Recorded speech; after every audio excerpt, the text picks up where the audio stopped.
요즘 아이들을 보면은요, 우리는 흔히 야, 우리 때보다 더 잘 먹잖아, 내가 못한 과외했잖아, 너는 얼마나 좋은지 알아, 이렇게 얘기하지만요, 가만히 생각하면은요, 우리 아이들이 왜 그럴까 하는 그러한 답답한 마음도 있지만 한편으로는요, 가만히 생각해 보면 너무 불쌍합니다. 우리의 자녀들을 얼마나 불쌍한지 아세요? 첫 번째는 이 공부에 대한 스트레스가 너무 많아요. 옛날보다 훨씬 더 그것이 더하죠. 그 하버드 대학 교수인 그 하워드 가드너라는 사람이 있는데요. 이 사람이 오래전에 다중 그 사람들이 가지고 있는 지능이 여러 가지가 있는데 그것을 하나가 아니라 다중이라는 이야기를 하면서 다중지능 이론을 만들었어요. 근데 그 다중 지능 이론이요, 지금 굉장히 많은 연구소나 또 교육이나 또 심리학을 연구하는 사람들이 그것에 기반한 그런 연구소를 만들고 그것에 더 많이 지금 이제 개발이 되고 있습니다. 다중 지능 이론이라는 것이 이분이 하는 얘기가 인간의 지적 능력은 서로 독립적이고 상이한 여러 유형의 능력으로 구성되어 있다고 얘기를 합니다. 그러니까는 그 지능이 지식의 지능, 어떤 그런 것만이 아니라 다양한 그런 지능이 있다는 거죠. 그래서 상대적 중요성이 동일한 여러 하위 능력이 서로 유기적으로 작용한다고 이야기를 합니다. 무슨 얘기냐면 사람이 가진 그런 지능은 여러 가지가 있는데 그중에 첫 번째가 언어 지능입니다. 두 번째가 논리 수학 지능, 그 다음에 세 번째가 공간 지능이 있어요. 네 번째는 음악 지능, 그 다음에 다섯 번째 신체 운동 지능, 여섯 번째 대인 관계 지능, 일곱 번째가 개인 내적 지능이라고 얘기합니다. 그리고 여기에 두 가지를 요즘 더 첨부해서 자연지능과 그리고 실존지능을 이야기합니다. 그것을 여러분과 다 설명할 수 있는 시간은 안 되고요. 그런데 우리가 부모님들이 특별히 강조하는 것은 뭐냐? 어떤 지능? 언어지능과 논리수학지능이라는 거죠. 그러니까 그건 공부에 관한 거예요. 소위 말해서 내가 100점을 맞느냐, 90점을 맞느냐, 80점을 맞느냐, 여기에만 아니요. 근데 그거보다 더 다른 지능들이 있다는 거죠. 오래전에 우리 아이들이요, 이제 어렸을 때 저희 집사람이 하루는 걱정을 하더라고요. 얘가 우리 아이들을 보면서 공부를 좀 해야 되는데 너무 친구들하고 놀기만 한다는 거예요. 학교 갔다 오면 놀기만 한대요. 그래서 제가 그때 그런 얘기를 했어요. 노는 것도 아무나 잘 못 논다. 그것도 능력이 있어야 논다. 그러니까는 잘 놀게, 어릴 때는 놀게 하는 능력을 키우는 것도 중요하다. 그 대인관계가 이렇게 만들어지는 거니까 제가 그런 얘기를 했어요. 근데요, 제가 그때는 하워드 가드너라는 사람을 만나기 전이지요. 그렇죠? 근데 이분의 얘기를 들어보니까 대인관계 지능, 자 보세요. 공부머리라고 하죠. 소위 말해서 IQ가요, 공부 IQ, 언어지능과 논리수학지능. 그래서 너무 좋아요. 그래서 우리나라에 제일 좋은 서울대학에 들어갔어요. 서울대학에 나오신 분들에게 죄송합니다. 예를 들어가지고 여기 요 근래 제가 신문에서 본 것이 뭐냐면 학생복지 현장 및 발전 방안의 최종 보고서라는 걸 만들었는데요. 지난 6월 18일부터 7월 15일까지 약 한 달 동안에 약 2,000명, 한 1,800명 정도의 서울대 학생을 대상으로 조사를 했어요. 근데 이 안에 서울대 학생들이 우울증이 많은 학생들이 많더라고요. 몇 퍼센트가 우울증에 걸렸을까요? 이렇게 얘기하면 잘 대답을 못하죠. 1번 10%, 어림 잡아서 1번 10%, 2번 20%, 3번 30%, 4번 30%, 그 다음에 4번 40%. 몇 번입니까? 네? 3번? 답은 아직 안 나왔습니다. 47.5%. 그러니까는 거의 50%가 우울증에 걸렸다는 거예요. 그래서 금방 자살할 것 같은 충동을 가진 아주 중증이 그 중에서 한 5%가 그렇고요. 어쨌든 사실은 보세요. 공부는 잘했지만 행복하진 않다는 거예요. 그렇죠? 그리고 그렇게 우울증을 앓는 사람들이 가서 성공할 확률들도 훨씬 작습니다.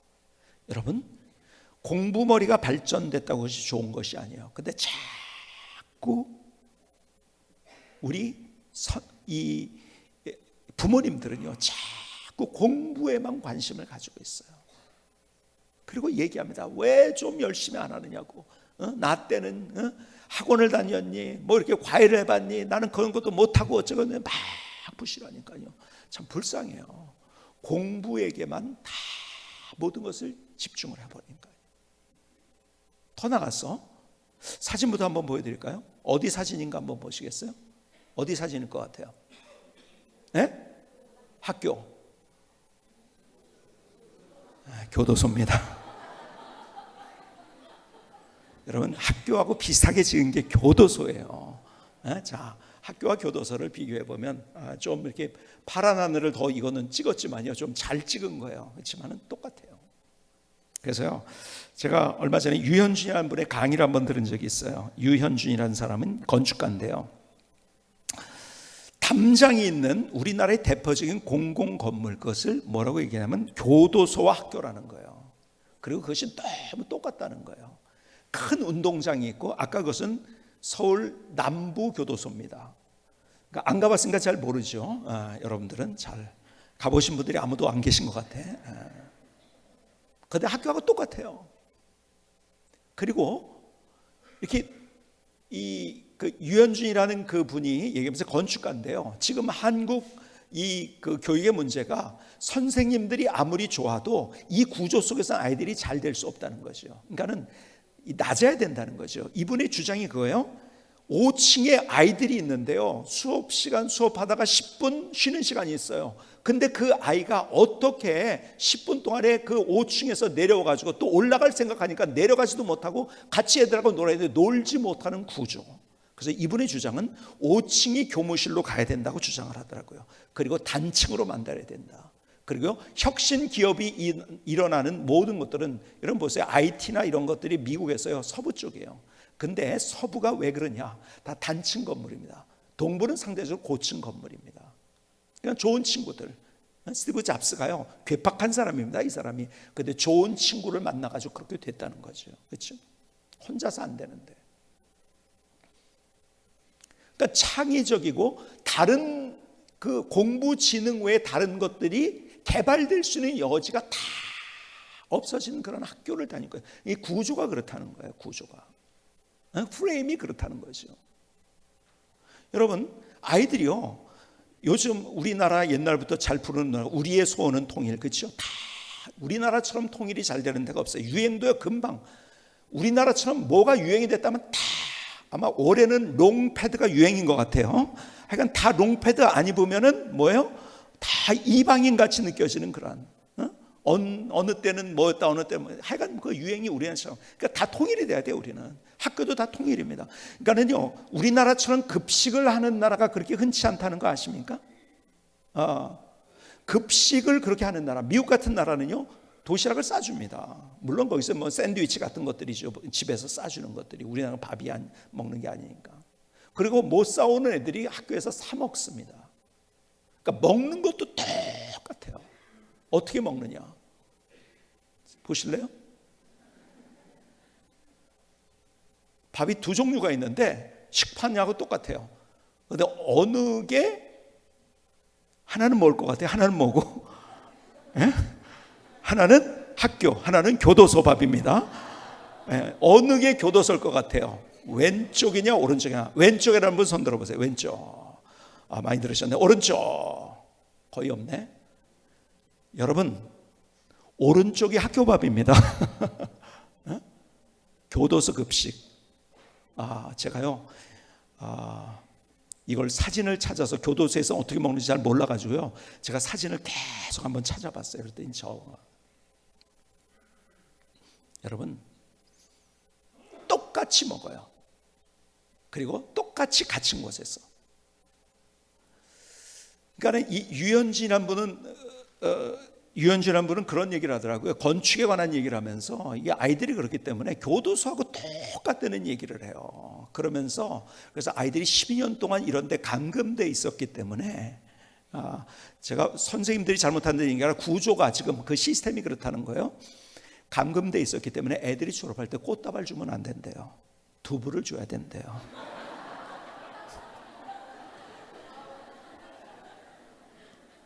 좀 너무 심하게 얘기는 했지만은, 그러나 지금 우리 현재의 어떤 아이들이 있는 환경이 어떻다는 것에 대한 것을 아주 단적으로 얘기를 해준 것 같아요. 아이들의 놀이터가 요즘은 너무 작아졌어요. 늘 제가 느끼는 게 그거예요. 제가 어렸을 때는 추억 속에 어떤 장면들이 있어요. 산에 올라가고, 그 다음에 물고기를 잡고 산으로 들로 냇가로 다녔던 그런 추억들이 있어요. 그게 다 놀이터잖아요. 지금도 아주 굉장히 제 안에 있었던 하나의 중요한 장면 하나가 있어요.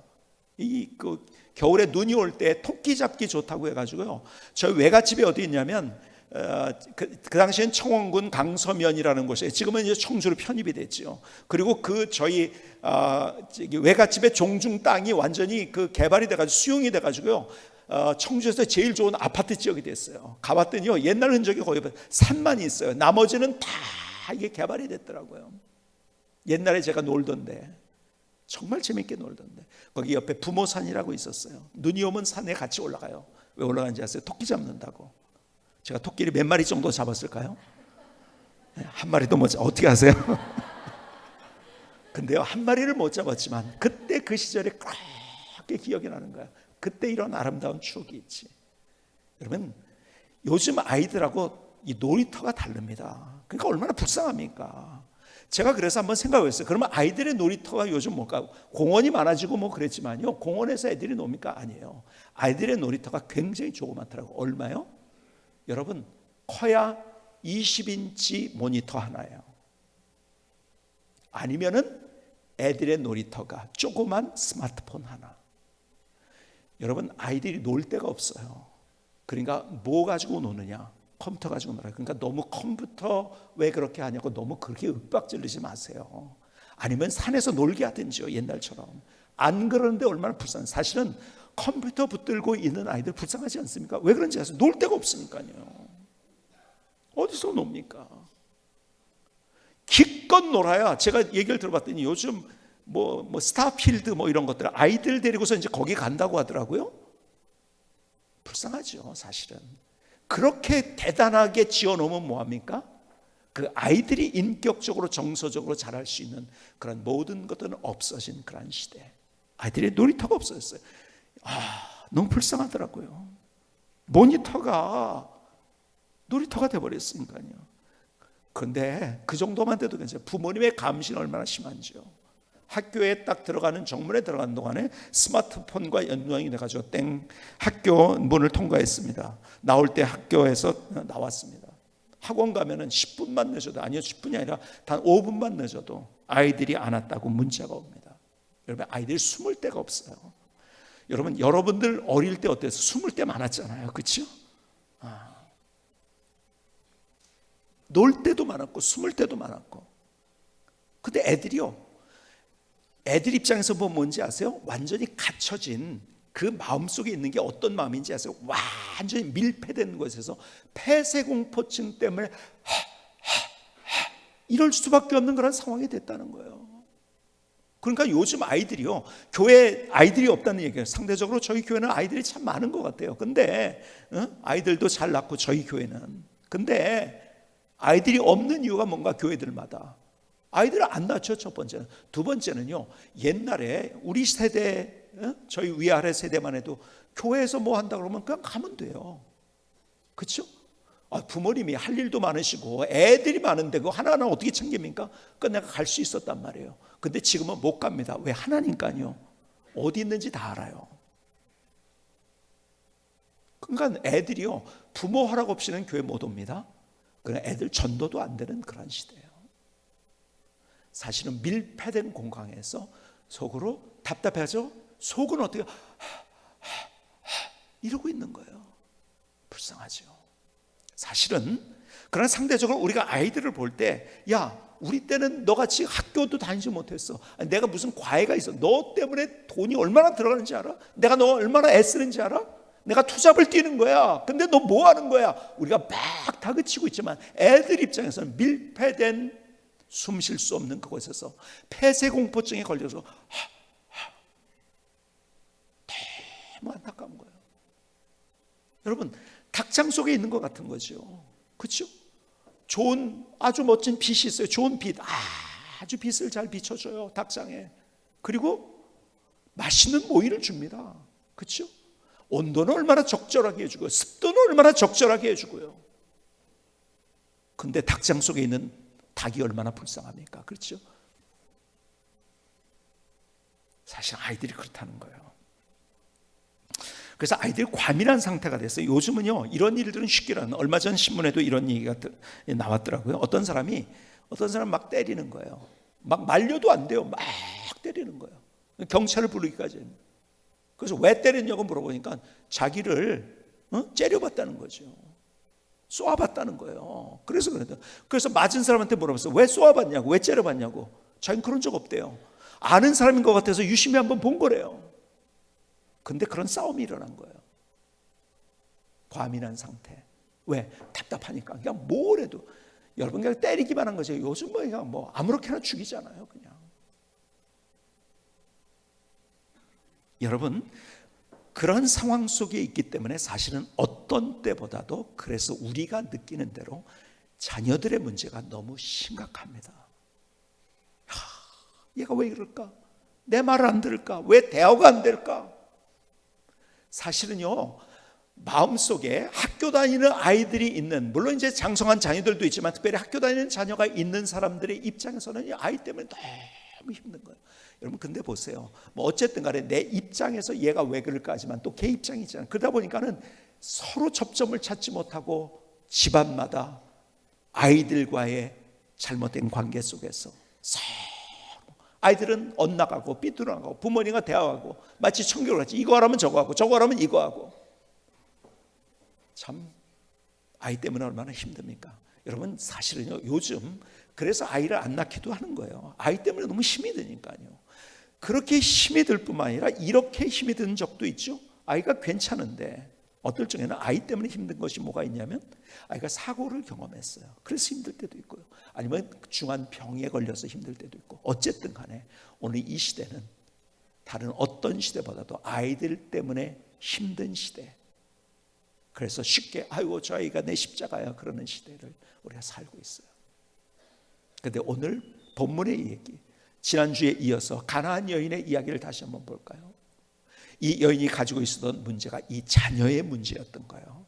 오늘 자녀를 위해서 좀 같이 한번 기도하는 시간이 됐으면 좋겠어요. 이 자녀의 문제. 자, 마태복음 15장 21절에 보니까 이렇게 얘기합니다. 예수께서 거기서 나가서 두로와 시돈 지방으로 들어가시니 가나안 여자 하나가 그 지경에서 나와서 소리질러 이르되 주 다윗의 자손이여 나를 불쌍히 여기소서 내 딸이 흉악하게 귀신 들렸나이다 하되. 여러분, 이 여인을 볼까요? 지난 시간에 본 대로 이 여인은요, 이름 없는 여인이었어요. 마태복음에도 마가복음에도 복음서에 등장하는, 길게 등장하는 스토리가 있지만 그럼에도 이름이 없었던, 그러니까 뭐야, 서럽게 살았던 사람이죠. 이 사람은 혼혈민족, 수로 보니게 여인이라고 했죠. 수로 시리아, 보니게 페니키아, 혼혈민족이었었고, 그래서 차별을 당하고 무시를 당하고 서러움 가운데 있었어요. 야, 정말 이 서러움을 어떻게 할까요? 근데요, 서러움으로 끝난 게 아니에요. 그게 끝이 아니라 하나의 자기 희망이었던 아이가 있었는데, 이거 하나가 희망이었어요. 그렇기 때문에. 근데 그 아이 때문에 절망으로 변한 거예요. 왜요? 귀신 들렸으니까요. 아니, 서러운 건 괜찮아요. 이 아이만 잘 됐으면 좋겠어요. 다른 거 다 잘못해도, 내가 차별받으면 어때요? 무시를 당하면 어때요? 서러우면 어때요? 이 아이가 잘 됐으면 좋겠는데, 아니, 그 아이가 희망이었는데 그 아이 때문에 절망으로 인생이 변해버린 거예요. 자, 그런데 보세요. 오늘 스토리를 보면은 만약에 이 아이의 문제가 아니었다고 한다면, 그 아이 때문에 힘들어하지 않았다고 한다면 이 가나안 여인이 예수님께로 갔을까요? 아니에요. 두로와 시돈 지방을 주님께서 가실 때 그 수로 보니게 그 혼혈 민족들, 서럽고 아파하는 많은 사람들이 있었어요. 근데 유독 이 여인이 예수님을 만났어요. 왜 그랬을까요? 그런데 더 어떤 문제 거기다가 겹쳤어요. 뭐까지? 자녀의 문제까지. 그렇기 때문에 예수님 앞에 나올 수 있게 된 거예요. 그래서 결국 오늘의 스토리는 예수님께서 그에게 내 믿음이 크도다고 이렇게 믿음에 대해서 칭찬한 적이 없었어요. 칭찬하시고 그의 인생의 반전의 드라마를 보여주시고 예수님이 누구신지를 보여주셨어요. 그래서 오늘 이야기는 이러한 스토리예요. 문제아 때문에, 그렇죠? 문제아였죠. 희망이었는데 절망이 되어버렸으니까 문제아 때문에 기쁨과 행복과 감격을 경험했다는 거죠. 문제아 때문에.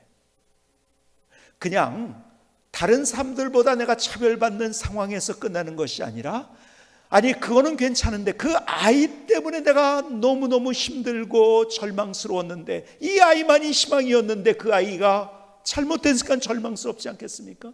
근데 그 문제아 때문에 오히려 예수님께서 기쁨과 행복과 감격을 경험했다는 것, 이것이 오늘의 스토리예요. 자, 그렇다면 어떻게 그렇게 그런 반전의 드라마를 경험했을까를 오늘 본문은 우리에게 보여주고 있어요.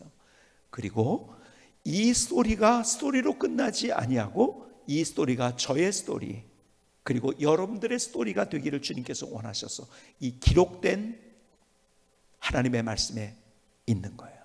자, 그렇다면 어떻게 그렇게 반전의 드라마를 경험했는가? 다시 한번 마태복음 15장 22절을 보실까요? 이렇게 말씀합니다. 가난한 여자 하나가 그 지경에서 나와서 소리질러 이르되 주 다윗의 자손이여 나를 불쌍히 여기소서, 내 딸이 흉악하게 귀신 들렸나이다 하되. 어떻게 했습니까? 자기의 문제 때문에 예수님 앞에 나와서 간구를 했습니다. 뭐지요? 기도했다는 거죠. 여러분, 일의 모든 것들의 시작은 뭘로부터 시작이 돼야 되는가? 기도로부터 시작이 돼야 되는 거죠. 여러분, 기도했기 때문에, 여러분 기도를 알았기 때문이 아니에요.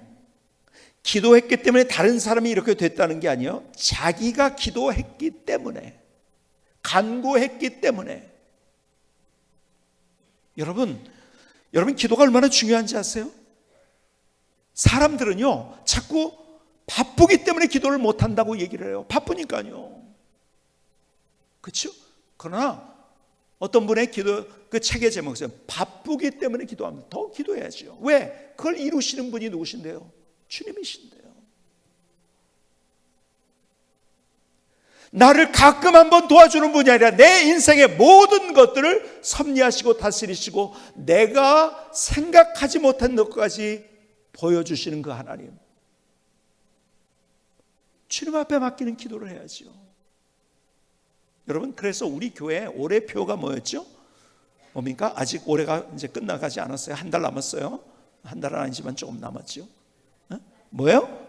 말씀과 기도, 그 거룩한 갈망. 그래서 기도하자고 하고 10시간 기도회도 하고요. 우리가 기도하면서 말씀 암송하고 오늘 말씀 축제도 하고 하지만요, 여러분 우리가 그 기본으로 돌아가야 돼요. Back to the basic. 기본으로 돌아가야 돼요. 기본이 안 되면 어떻게 되세요? 꼼수로 인생을 살아가는, 그것처럼 힘든 인생은 없는 거예요. 기도해요. 그래서 우리가 정말 기도, 특별히 다른 때 못 나와서 기도하는 금요 기도회, 금요 기도에 나와서 우리가 기도하자고. 예를 들자면 여러분 올해를 이렇게 뒤돌아볼 때 금요 기도에 몇 번 나오셨습니까? 속으로 나는 한 번도 안 나왔는데 그런 분도 계시고, 이제까지는 제가 예수님의 마음에 대해서 기억지 않도록 하겠습니다. 남은 날 동안 여러분 우리가 흔히 이렇게 얘기합니다. 개인 기도한다고. 아니에요. 내가 기도가 그렇게 훈련되지 않으면 개인 기도 잘 못하는 거예요. 참 우리 교회처럼 대표 기도를 잘하는 교회가 없는 것 같아요. 제가 다녀보면. 근데요, 대표 기도가 막 너무 길고 하여간 창세기서부터 요한계시록까지 가고, 그래서 그래서 기도를 통해서 예배를 이상하게 만드는 경우들이 많아요. 많은 교회들 가보면은요. 근데 우리는 참 그래요. 여러분, 그래서 공적인 기도를 짧게 하는 사람은 제가 사적인 기도를 길게 한다. 근데 사적인 기도를 잘 평소에 못하니까 공적으로 와가지고 자꾸 더 막 쓸데없이 기도하려고 그래요. 어쨌든 그런데 우리가 함께하는 기도에서 훈련을 받아서 그 에너지를 가지고 집에서 같이 기도할 수 있는 거예요. 자, 이제 몇 번 안 남았어요. 금요 기도회가 몇 번 안 남았어요. 이것만이라도 우리가 표로서 끝나지 말고 이것만이라도 내가 몇 주 동안 내가 여기 한번 목숨 기도하겠다. 한번 저를 따라해 봅시다. 두 손을 쥐시고 저를 따라서 하나님 다시 기도로 시작하겠습니다. 여러분, 모든 일의 반전의 드라마는 뭐부터 시작했는지 아세요? 오늘 본문에 있는 기도가 시작이에요. 그런데 그 기도가 어떤 기도였는지 아세요? 오늘 보니까요. 다시 22절을 다시 보시면 가난한 여자 하나가 그 지경에서 나와서 소리질러 이르되 주 다윗의 자손이요 나를 불쌍히 여기소서 내 딸이 흉하게 귀신다. 여러분, 이 기도는요 어떤 기도냐면 겸손한 기도였었어요. 하나님, 주님의 은혜가 필요해요. 나를 불쌍히 여겨주세요. 그러니까 주님께서 나와서 기도했던 사람들이 다 이런 사람들이 응답받아 나를 불쌍히 여겨달라고, 나를 불쌍히 여겨달라고. 겸손한 기도. 그러면 교만한 기도가 있을까요? 있죠. 누가복음 18장을 보시겠습니까? 11절에 보니까 바리새인은 서서 따로 기도하여 이르되 하나님이여 나는 다른 사람들 곧 토색, 불의, 간음을 하는 자들과 같지 아니하고 이 세리와도 같지 아니함을 감사하나이다. 나는 일에 2번씩 금식하고 또 소득의 11조를 드리나이다 하고. 여러분, 이거요, 나 이 정도 했다는 거, 이 교만한 기도죠. 그래서 여러분, 우리가 바리새인이 그렇게 했다고 생각하죠. 우리가 이런 기도의 함정에 빠진다는 거예요. 하나님, 나 이거 했는데, 열심히 했는데 왜 이거 안 해주세요? 그러는 거예요. 제가 말씀드렸어요. 자동 판매기 하나님으로 만들어요. 하나님, 내가 10,000원어치 줬는데 왜 안 나와요 이게? 여러분, 하나님은 우리가 10,000원어치 넣으니까는 10,000원어치 주시는 분이 아니에요. 우리가 생각할 수 없는 거, 내가 이만큼 했으니까 하나님이 나한테 이렇게 해줘야 된다고 내가 한 만큼 하나님이 하시면요 우리는 인생 못 삽니다. 그렇지 않아도 우리에게 하나님의 은혜를 베풀어 주셨기 때문에 여기까지 오는 거죠. 하나님이 우리에게 주신 것하고 내가 하나님 앞에 드린 것과 어떻게 비교할 수 있단 말입니까? 근데 하나님 앞에 나 이거 했어요, 열심히 이거 했는데 왜 나는 이거 안 줘요? 이게 누구의 기도입니까? 바리새인의 기도였다는 거예요. 교만한 기도. 내가 한 것을 가지고가 아니고, 거래하는 기도가 아니고, 하나님 앞에 하나님의 은혜가 필요해요. 나를 불쌍히 여겨주세요. 이런 기도. 근데 많은 경우 세상이 점점 이제 어떤 기도를 하는지 아세요? 멋있는 기도를 하려고 그래요. 아니에요. 멋있는 기도를 하나님이 들어주지 않습니다. 절대로 들어주지 않습니다. 바리새인의 기도는 멋있는 기도였었어요. 멋있는 기도가 아니라 하나님 앞에 겸손한 기도. 그래서 기도한다는 표현 가운데 가장 많이 나온 표현, 그러니까 기도라는 단어 외에 부르짖는다라고 표현이 됐어요. 그렇죠? 부르짖는다. cry out. 울부짖는 거예요. 큰 소리로 울부짖는 기도. 그 기도는 멋있는 기도가 아니에요. 저 사람 왜 저렇게 기도해? 그런 기도일지 모르겠어요. 하나님, 내가 겸손히 주님 앞에 나옵니다. 저는요 솔직히 제 과거를 돌아보니까 제가 굉장히 논리적으로만 따졌던 사람이에요. 학교 다닐 때 이렇게 보니까요, 제가 이렇게 계산해봐가지고 논리적으로 이거 안 맞으면 제가 이것도 공부도 이거 억지로 외우라고 그래? 이런 건 아니야.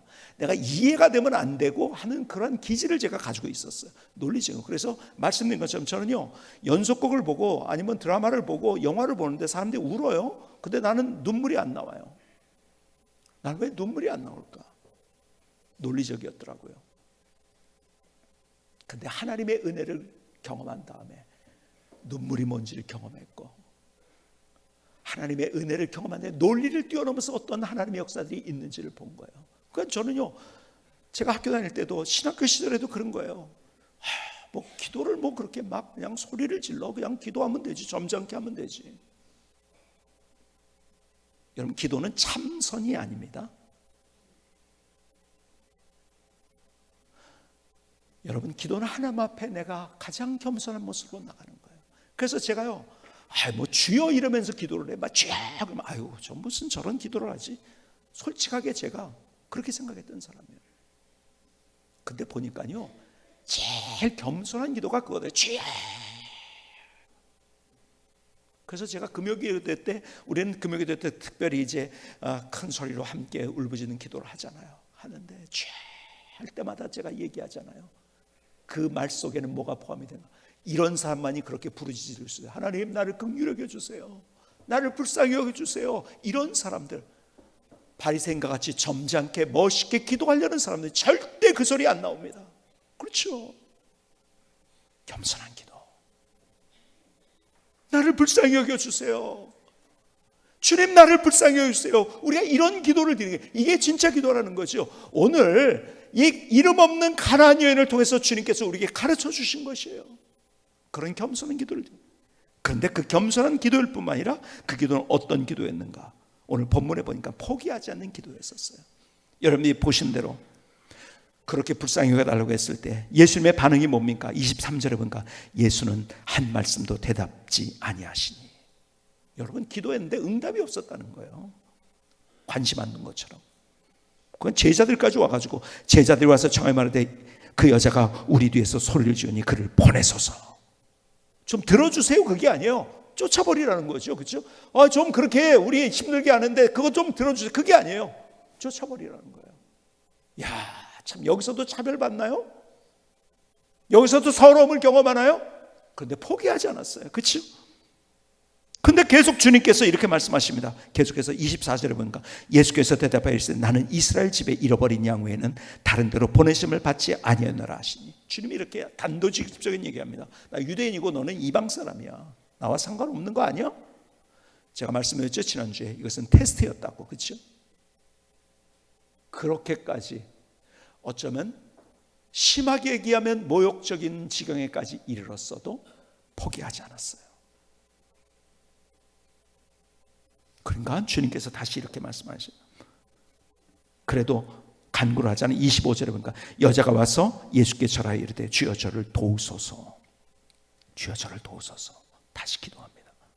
그때 26절 대답하여 이르시되 자녀의 떡을 취하여 개들에게 던지 마땅치 아니하니라. 더 심하게 얘기하셨어요. 그런데 그는 오히려 이렇게 얘기합니다. 그 개들도 주인의 상에서 떨어지는 부스러기를 먹습니다. 이런 포기하지 않는 기도. 주님이 그 기도를 들어주시고 그리고 반전의 드라마를 보여주셨어요. 성경에서 우리에게 말씀하시는 것, 그 기도에 대해서 여러분 잘 아는 말씀이 있죠. 마태복음 7장 7절 8절에 뭐라고 되어 있죠? 구하라 그러면 너에게 주실 것이요. 구하라고 했죠. 그 다음 뭐라고요? 찾으라 그러면 찾아낼 것이요. 문을 들이다 그러면 너에게 열릴 것이니 구하는 이마다 받을 것이요 찾는 이가 찾을 것이요 두드리는 이에게 열릴 것이냐. 뭐예요? 뭐라고 말씀하면 구하라 찾으라 두드리라. 무슨 말이겠습니까? 이것이 반복적으로 계속 하라는 거죠. 뭐라고요? 포기하지 말고 기도하라는 거죠.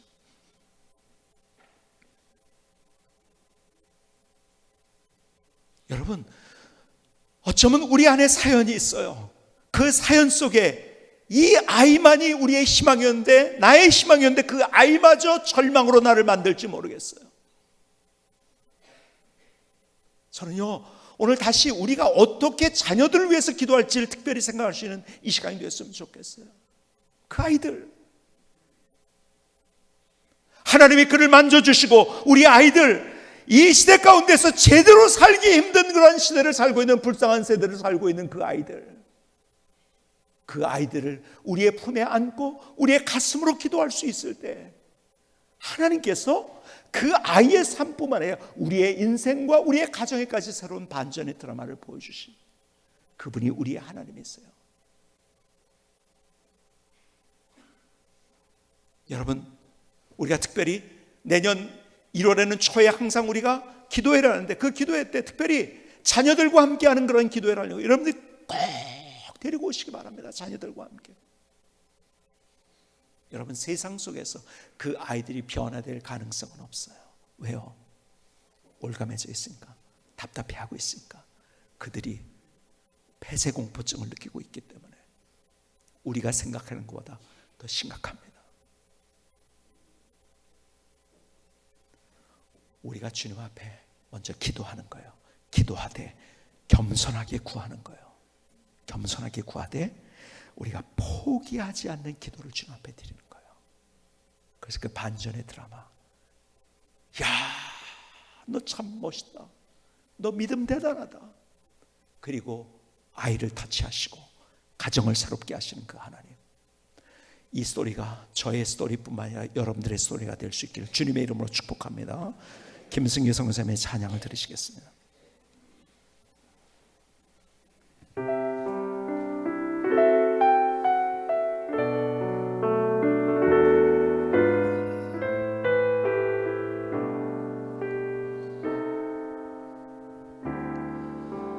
주님 나의 갈망을 아시지요. 주님 나의 신음을 아시지요. 주님 나의 형편과 꿈과 소망도 나의 모든 것을 다 아시죠. 주여 나를 불쌍히 여기소서. 기도로 주님 앞에 나갑니다. 겸손히 주님의 은혜를 구합니다. 주여 나를 긍휼히 여기소서. 구하고 찾으며 두드립니다. 십자가 앞에 모든 것 내려놓습니다. 주님 나의 갈망을 아시지요. 주님 나의 신음을 아시지요. 주님 나의 형편과 꿈과 소망도 나의 모든 것을 다 아시지요. 주여 나를 불쌍히 여기소서. 기도로 주님 앞에 나갑니다. 겸손히 주님의 은혜를 구합니다. 주여 나를 긍휼히 여기소서. 구하고 찾으며 두드립니다. 십자가 앞에 모든 것 내려놓습니다. 주님의 은혜를 구합니다.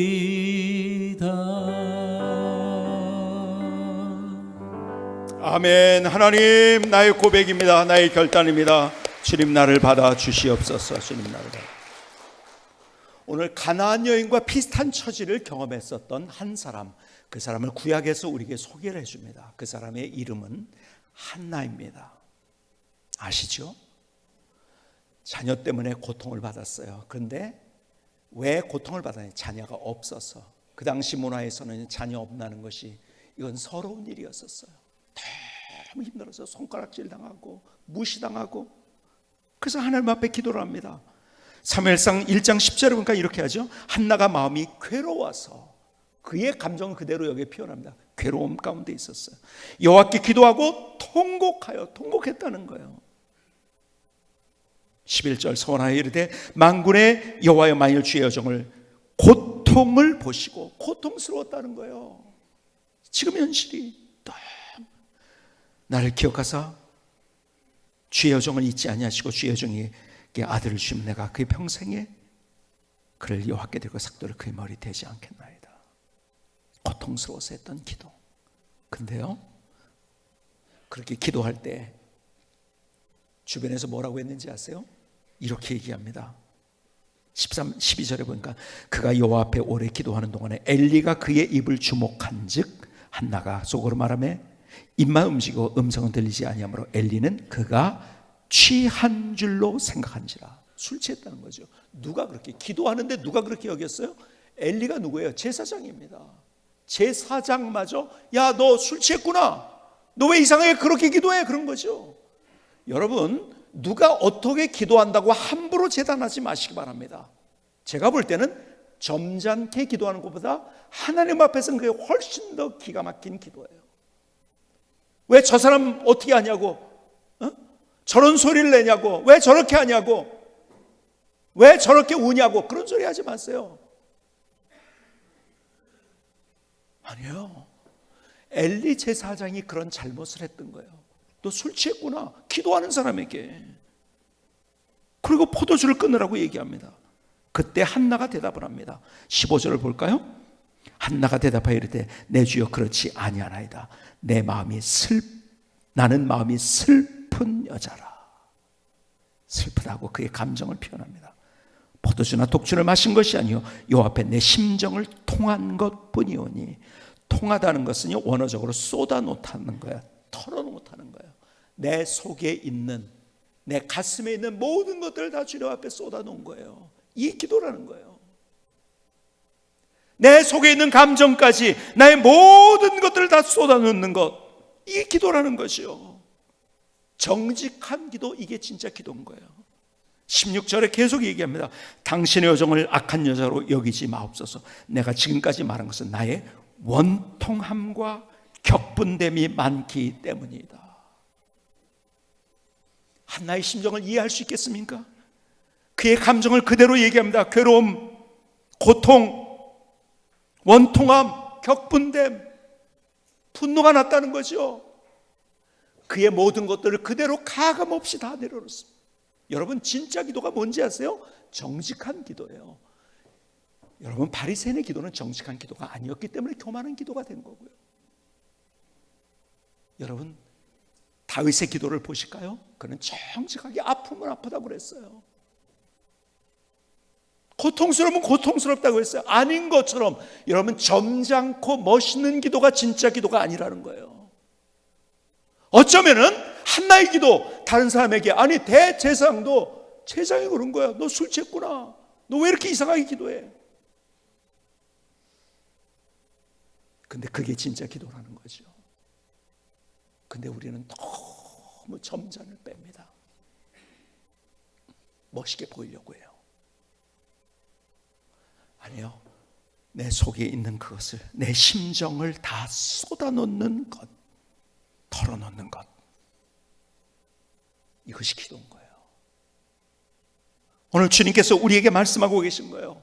우리의 삶이 어쩌면 한나와 같이, 어쩌면 가나안 여인처럼 내가 차별을 받고 서럽고 어쩌고 저쩌고 하면서, 아니 그것도 힘든데 자녀 문제 때문에 어쩌면 내가 이렇게 힘들고 있는지 모르겠어요. 근데 그것을 가지고 주님 앞에 내려놓을 때, 다 내 감정까지 쏟아놓을 때 하나님께서 그 기도를 들으시고 응답하십니다. 기도는 좌선하는 게 아니에요. 기도는 참선하는 게 아니에요. 하나님 앞에 겸손하게 내 있는 모습을 정직하게 내려놓고 주님 앞에 나가는 것, 이것이 진짜 기도인 거예요. 오늘 주님께서 가나안 여인처럼 주님을 갈망하길 소원하세요. 한나처럼 그렇게 있는 것들을 다 쏟아놓으면서. 그래서요, 제가 말씀드린 초대교회는 손 들고 기도했어요. 사도 바울도 거룩한 손을 들어 기도하기를 원하노라고 얘기했고요. 손을 들면 점잖지 않은 것처럼 느껴지는 시대. 그렇게 다른 사람 보기에 너 취했구나 하는 정도로 그렇게 하나님 앞에 온 마음을 다해서 거룩한 갈망으로 주님 앞에 드렸던 그 기도. 그런 사람을 만나셨어요. 점잖은 사람, 그래도 내가 이 정도 되는데 다른 사람 보기에 내가 이렇게 체면 차리면서 나온 사람이 아니라 정직하게 주님 앞에 나온 그 사람. 그 사람의 속을 아시고 고통도 하시고 눈물도 하시고 통곡도 하시고 원통함도 하시고 격분됨, 나는 분노들 다 하시고, 그리고 삶에 무엇이 희망이었는데 무엇이 절망으로 되었는지를 아시고 그것의 반전의 드라마를 보여주시는 그 하나님. 오늘 주님께서 기도를 통해서 그것을 경험하기를 원하신다고 말씀하십니다. 이 은혜가 저와 여러분 모두에게 있을 수 있기를 주님의 이름으로 축복합니다. 기도하시겠습니다. 오늘 우리의 마음을 다해서 주님 앞에 기도하시는데요, 우리의 간절한 기도를 오늘은 좀 드려보십시다. 뜨거운 기도를 드려보십시다.